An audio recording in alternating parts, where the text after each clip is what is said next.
Nis, gimana usahamu, lancar? Sejauh ini lancar sih, alhamdulillah. Kalau boleh tahu, usaha kayak gitu selama 1 tahun pendapatannya berapa sih omsetnya? Sedikit kok, cuma 6 M aja per tahun. Kamu mah merendah untuk meroket. Berarti bayar pajaknya mahal dong? Oh iya ya, malah belum bayar. Aku jujur masih belum ngerti sih cara bayar pajaknya. Gimana ya? Mending kamu langsung ke KPP aja, biar di sana bisa lebih jelas dan mereka juga bisa bantu kamu. Kalau KPP sekitar sini tuh di mana sih? Deket kok itu loh, di deket alun-alun Kota Magelang. Mau aku antar? Boleh, boleh. Yuk.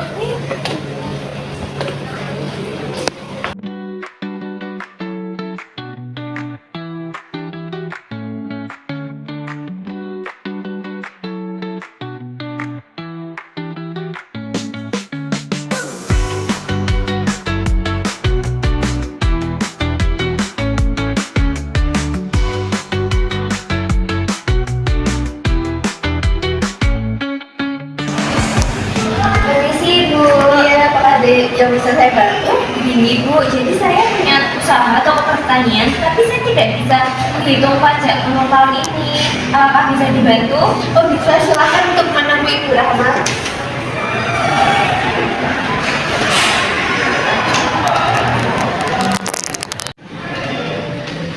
Selamat datang, Bu. Permisi Bu, apa benar dengan Ibu Rahma? Iya benar, silakan duduk terlebih dahulu. Ada yang bisa saya bantu, Bu? Jadi begini Bu, saya punya usaha toko pertanian, tapi saya tidak tahu cara membayar pajak untuk tahun ini. Bagaimana ya Bu? Apa bisa dibantu? Apakah Ibu sudah mengetahui mengenai apa itu norma perhitungan? Belum, apa itu ya Bu? Nah, jadi norma perhitungan itu adalah pedoman untuk menentukan besarnya penghasilan neto yang diterbitkan oleh DJP dan disempurnakan terus-menerus.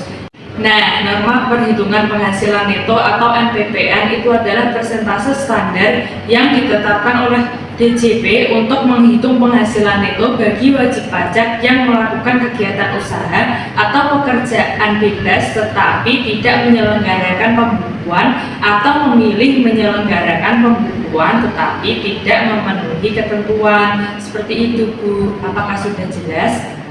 Baik, sudah Bu. Ini untuk rincian pengeluarannya Bu. Baik, saya lihat terlebih dahulu ya. Baik.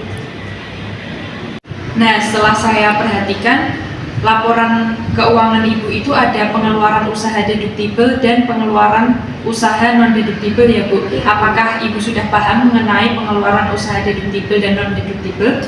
Belum Bu, masih kurang paham. Apa ya Bu? Baik, akan saya jelaskan sedikit ya Bu mengenai pengeluaran usaha deduktibel dan pengeluaran usaha non-deduktibel. Nah, jadi pengeluaran usaha deduktibel itu adalah pengeluaran usaha yang bisa dikurangkan dengan pendapatan bruto Bu.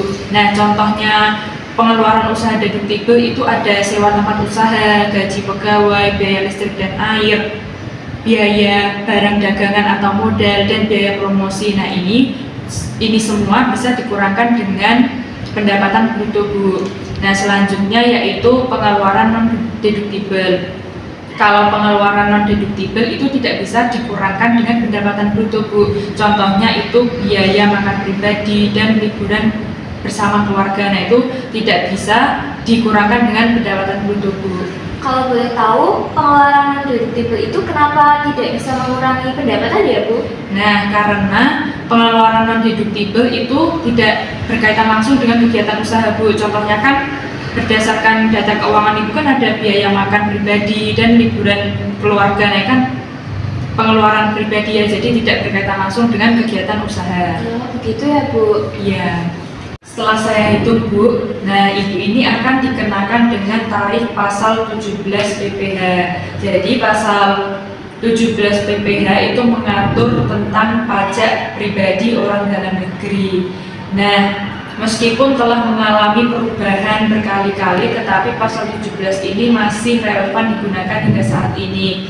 Sifatnya pasal 17 itu juga progresif, jadi semakin tinggi penghasilan Ibu, maka pajak yang harus dibayarkan Ibu juga semakin tinggi. Langsung saja kita hitung bersama-sama ya Bu. Nah, berdasarkan data keuangan Ibu selama tahun 2024, pendapatan bruto penjualan barang Ibu apakah benar senilai 6 miliar? Betul. Nah, pengeluaran usaha deduktibel milik Ibu itu ada sewa tempat usaha senilai 300 juta rupiah, gaji pegawai senilai 320 juta rupiah, biaya listrik dan air senilai 180 juta rupiah, biaya barang dagangan senilai 2 miliar 500 juta rupiah, dan biaya promosi senilai 700 juta rupiah. Selanjutnya ada pengeluaran non-deduktibel, yaitu biaya makan pribadi dan liburan keluarga. Nah, ini tidak usah dihitung ya Bu, karena tidak mengurangi pendapatan bruto. Baik. Nah, setelah saya hitung, pendapatan bruto Ibu kan 6 miliar. Pengeluaran deduktibelnya kita jumlahkan semua Bu. Setelah dijumlahkan, hasilnya yaitu 4 miliar. Karena penghasilan deduktibel itu mengurangi pendapatan bruto, maka pendapatan bruto dikurangi oleh pengeluaran deduktibel. Jadi 6 miliar itu dikurangi dengan 4 miliar, hasilnya 2 miliar rupiah. Selanjutnya kita akan menghitung tarif progresifnya. Jika penghasilan Ibu 0 sampai 60 juta rupiah, maka dikenakan tarif 5%. Jadi 5% dikali 60 juta rupiah yaitu 3 juta. Nah, setelah itu kalau penghasilan Ibu 60 juta sampai 250 juta, maka akan dikenakan tarif 15%. Jadi 15% dikali 190 juta. Hasilnya 28 juta 500 ribu. Kalau pendapatan Ibu 250 juta sampai 500 juta, maka akan dikenakan tarif 25%. Jadi 25% dikali 250 juta yaitu sebesar 62 juta 500 ribu rupiah. Nah, jika penghasilan Ibu di atas 500 juta rupiah, maka dikenakan tarif 30%. Jadi 30% dikali 1 miliar 500 juta rupiah yaitu 450 juta rupiah. Nah, selanjutnya kita jumlahkan semua ya Bu, tarif progresifnya 3 juta ditambah 28 juta 500 ditambah 62 juta 500 ditambah 450 juta, maka hasilnya yaitu senilai 544 juta ya Bu. Nah, setelah kita tambahkan kan hasilnya 544 juta rupiah.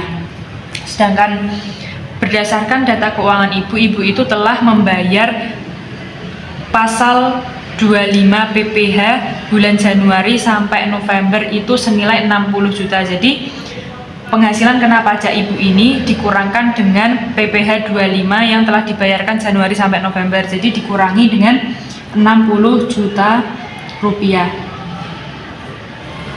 Dikurangi dengan 60 juta rupiah.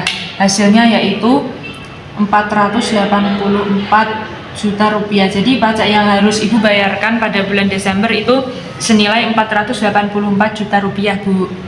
Oh, jadi pajak yang harus saya bayarkan senilai 484 juta rupiah ya Bu? Iya Bu, benar sekali. Baik Bu, terima kasih atas penjelasannya. Saya jadi paham tentang bagaimana cara untuk membayar pajak untuk kedepannya. Iya, sama-sama Bu, senang bisa membantu. Ini datanya ya Bu. Baik, terima kasih Bu. Mari. Iya, sama-sama.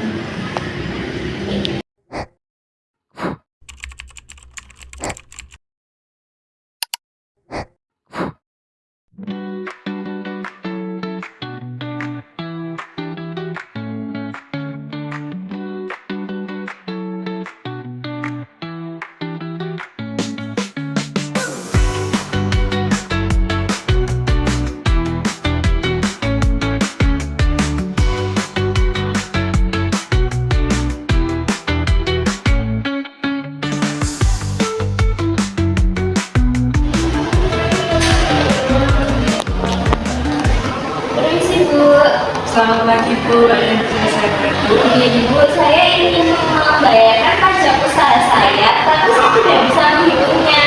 Apa bisa dibantu? Baik, untuk itu Ibu harus menemui Bu Dini terlebih dahulu. Mari saya antar.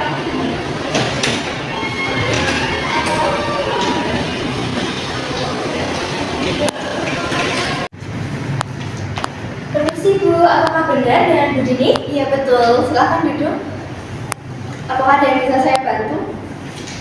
Jadi begini Bu, saya punya usaha UMKM restoran fast food, tetapi saya tidak bisa menghitung untuk pajak tahun ini. Ini untuk rinciannya.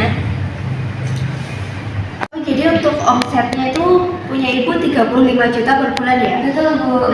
Untuk tarif pajak UMKM itu tuh sebelumnya itu berdasarkan dari peraturan pemerintah nomor 23 tahun 2018. Namun karena ada perubahan berdasarkan Undang-Undang nomor 7 tahun 2021 mengenai tentang HPP, yaitu harmonisasi peraturan perpajakan, di mana peraturan tersebut dirubah menjadi peraturan pemerintah nomor 55 tahun 2022, di mana tarif pajak untuk UMKM itu sebesar 0,5% dan untuk pengeluaran usahanya itu tidak dihitung Ibu. Jadi langsung saja. Jadi pengeluarannya tidak dihitung ya Bu? Iya, jadi yang pertama Ibu menghitung omset dulu, yaitu dari omset tahunan sama dengan, kan ini Ibu tuh 35 juta tuh per bulan ya? Iya. Jadi 35 juta dikalikan dengan 12 bulan, yaitu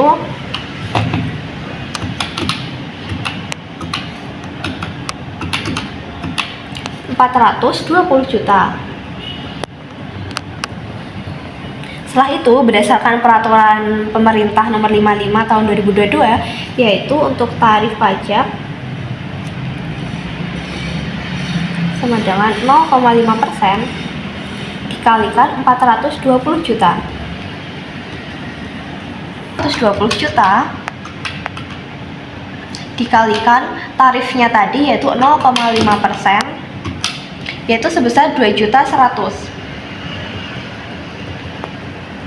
Nah, jadi pajak terutang Ibu selama 1 tahun itu sebesar 2.100.000. Jadi pajak yang harus saya bayarkan sejumlah 2.100.000 ya Bu? Iya, betul. Untuk pembayarannya bisa lewat mana saja ya Bu? Nah, untuk pembayaran pajak UMKM ini bisa melalui e-commerce seperti GoPay atau apapun itu. Lalu bisa juga melalui kantor pos, teller bank, ATM, atau juga bisa juga lewat m-banking Bu. Baik Ibu, terima kasih atas informasinya. Sekarang saya jadi paham tentang cara menghitung dan cara membayar pajak yang harus saya bayarkan.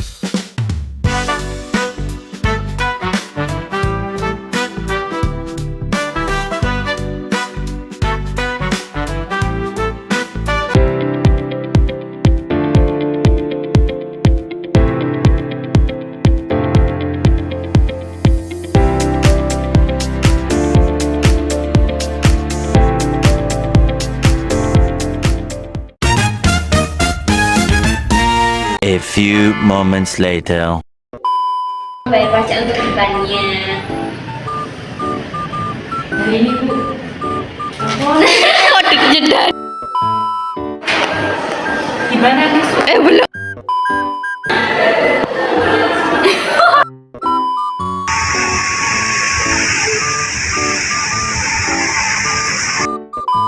Nah, juga bisa juga apa sih?